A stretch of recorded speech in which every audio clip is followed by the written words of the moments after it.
यासिर जिलानी साहब, ये सुनना भी इस वक्त क्या कहा जाए, वाकई में निशब्द हैं, लेकिन वाकई में सब चलता है, ऐसे ही चलेगा भी, कोई उम्मीद नहीं। आज हम खूब चर्चा कर लेंगे, सब कुछ कर लेंगे, लेकिन होगा क्या? पूजा जी देखिए, अभी राजीव रंजन जी ने जो बात कही है मैं उसको आगे बढ़ाऊंगा। सड़ चुका है, बिल्कुल सही कह रहे हैं, लेकिन इसको सड़ाने में जिन लोगों का रोल रहा है, खासकर मैं दिल्ली की बात करता हूं, मैं दिल्ली का रहने वाला हूं और दिल्ली पे चर्चा हो रही है।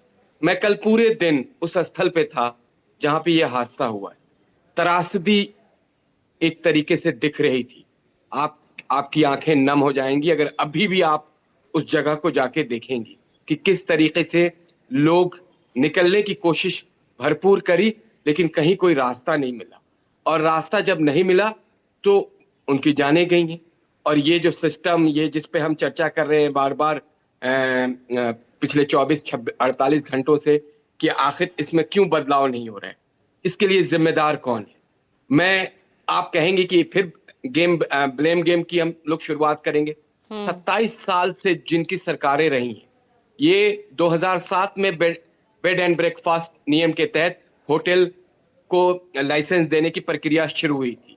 और आप बिलीव करें कि कांग्रेस और आम आदमी पार्टी की सरकार में ये इन्होंने एक ऐसा बिजनेस, एक ऐसा धंधा बनाया चलिए, आपको भी तो अब आए हुए 1 साल से ज्यादा हो गया है, आपकी सरकार को भी आए हुए।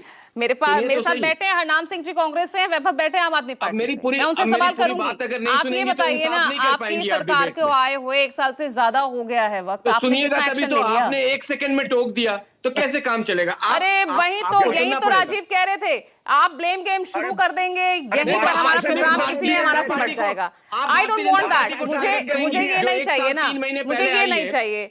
आप तो एमसीडी में, तो आप कितने सालों से एमसीडी में, यासिर जिलानी साहब, यासिर जिलानी साहब एमसीडी में कितने सालों से हैं, ये बताइए। नहीं, आप रिपोर्ट सही दिखाएं कि 2018 में बवाना में 10 मौतें किसके वक्त हुई, 2019 में अर्पित गेस्ट हाउस में 17 मौतें कब हुई, 2019 में फिलिस्तीन में 43 मौतें कब हुई, 2022 में मुंडका में 27 लोगों की आग लगने से मौत हुई, 2024 विवेक विहार में नर्सिंग होम में 7 बच्चों की मौत जब हुई, जिसमें सीधा कनेक्शन सौरभ भारद्वाज और उस वक्त के उस हॉस्पिटल के मालिक का आया था। उस पे हमने चर्चा करके क्या किया, उसका क्या रिजल्ट निकला, वो किस अंजाम तक पहुंच पाया? हमने इसी तरह की बातें करी, इसी तरह की हमने निशब्द होके हमने त्रासदी बताई। जनवरी से लेके अब तक दिल्ली में 66 मौतें हो चुकी हैं। यासिर जिलानी साहब 66 मौतें जनवरी से लेकर जून तक हो चुकी हैं। 2026 में पालम अग्निकांड 9 मौतें, 2026 में ही विवेक विहार 9 मौतें, 2026 में ही मालवीय नगर 21 मौतें, जो अब ये कांड आया। बताइए। नहीं तो हम अगर उस पे आप इन मौतों का हिसाब दे दीजिए ना मुझे। मैं 17 का भी हिसाब लूंगी, मैं 2007 का भी हिसाब लूंगी, 13 का भी लूंगी। बैठे हैं मेरे पास, मैं तो बार बार कह रही हूँ, बैठे हैं हमारे साथ ना, जवाब वो देंगे। आप इन मौतों का हिसाब दे दीजिए। तो मैं दे तो रहा हूं। और मैं आपको कल से, मैं जब उस स्थल पे भी था और कई लोगों से जब हमने बात करी, तो कल भी अश्योर किया था और आज भी आपको अश्योर कर रहे हैं कि किसी को भी नहीं बख्शेंगे, चाहे कोई भी डिपार्टमेंट हो। आप ही के पर्यटन मंत्री कह रहे हैं कि ये जो बीएनबी स्कीम के तहत तो हर 15 दिन में ऑडिट रिपोर्ट थाने पर देनी होती है, कितने पर्यटक वहां पर रुके हुए हैं, कितने गेस्ट हैं, इसीलिए तो रिव्यू हुआ ये सब हुआ। रिव्यू के लिए हमने उस पुराने पूरे स्कीम को हमने बदलाव के लिए पब्लिक डोमेन में उसको डाला है। हमने अपनी काम की शुरुआत करी।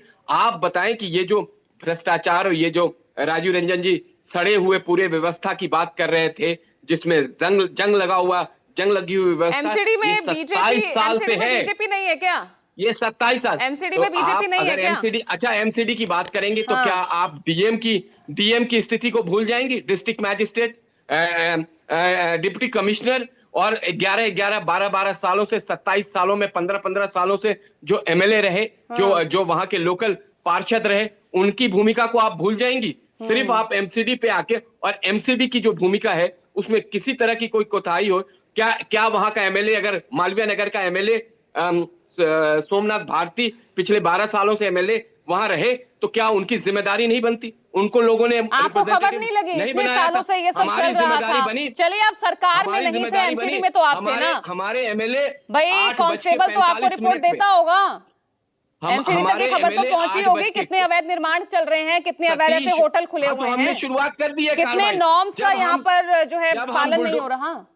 सुनिए तो सही, जब हम बुलडोजर चला रहे हैं तो लोगों दोनों दल हमारी जिस तरीके से हमारे खिलाफ बयानबाजी आ रही है और कोर्ट के माध्यम से ऑर्डर किए हुए बुलडोजर जो शालीमार बाग में चल रहे हैं उस पर भी सवाल उठाया जा रहा है। जब हम कोई कार्य करते हैं और हमारे पास वक्त कितना मिला, एक साल कार्य 3 महीने करते हैं तो सवाल उठाए जाते हैं और नहीं कर रहे हैं, और आप तो ये कह रहे हैं कि नहीं करो तो भी सवाल मत उठाओ। यासिर जिलानी साहब, नहीं, आप सवाल उठाइए, मैं सवाल से भाग रहा हूं। हम तो बीजेपी के कार्यकर्ता हैं। हम तो जब उस स्थल पे मीडिया वालों ने बुलाया तो वहां पे एक नहीं हर मीडिया के साथ हमारा एक कार्यकर्ता, एक प्रवक्ता, एक नेता वहां पहुंच के अपनी बातों को रखा। गोवा अग्निकांड तो भी आप भूले नहीं होंगे यासिर जिलानी साहब।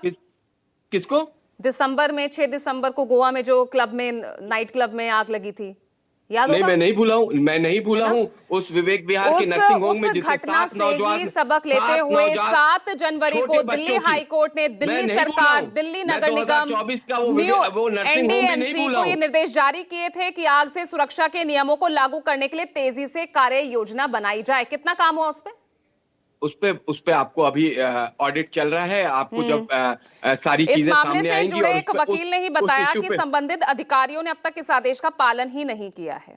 नहीं, अगर आपके पास किसी ने किस तरह की खबर दी है जो सरकार कर रही है, उसके लिए हम लोग जवाबदेही हैं और हम बताएंगे कि सरकार अपनी दृढ़ इच्छा शक्ति के साथ लोगों के हित के लिए, जनता के जन सरोकार के लिए ये सरकार आई है और काम कर रही है। 6 महीने 66 मौतें, दृढ़ इच्छा शक्ति, इसे ही कहते हैं ना वैभव श्रीवास्तव। 27 साल का वो जो अभी रंजन जी, यहाँ तो पूरी लिस्ट लेके बैठे हैं।